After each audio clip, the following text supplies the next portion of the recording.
Okay, so here we have Boticario de Silos. It's a rosé in barrique from Andrés Septien, from Bodegas Septien. Andrés Septien is a character. I love him. I love him too. He's become our friend, actually.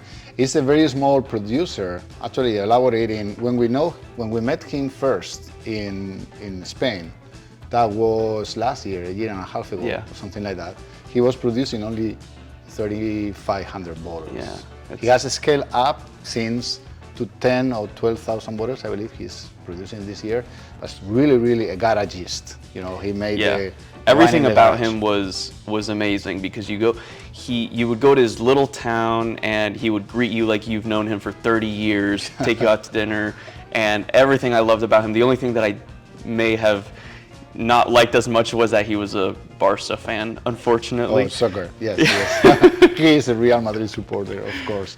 No, Septien is fantastic. He's a poet. He's a poet of the vineyard. He deals with very small vineyards, very old, actually, centenary old, 100-year-old vineyards, right? That he has in the very high altitude in Arlanza. And Arlanza is interesting. It's becoming interesting because it's a little north of Ribera del Duero. Arlanza is very unknown for the international community, but it's about the size of Ribera del Duero, but the difference is that they only have 15 wineries instead of 300. But it's a little north, and it's a little higher altitude, so it's been always historically colder.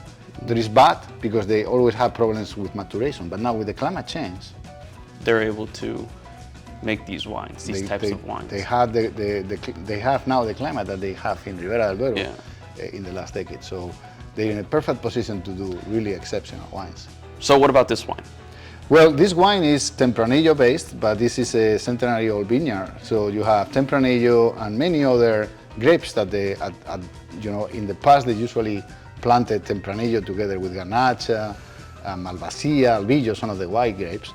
So this is a mix of a blend of Tempranillo and some Albillo and other Malvasia, other grapes, that is being elaborated and aged in barrique. And it's, to me, and we have really exceptional rosé wines in the store, this is something I never tasted before.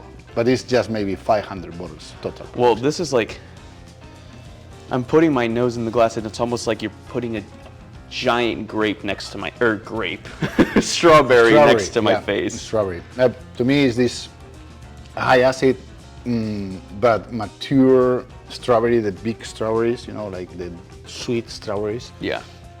But then it has all these characteristics of the barrique, very gentle, it's oaky, toasty. But it still maintains the taste of the fruit.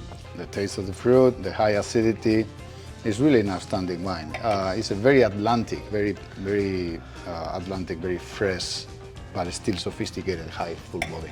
I love it. It's a fantastic wine. It can be accompanying any kind of food. Fish would be fantastic. What about steak? Or maybe you could do a steak. It has enough power because it's to do steak. Okay. Maybe chicken, perhaps. White meat. Fantastic wine. You can buy from him at winedoos.com, right? Yes. Okay, good.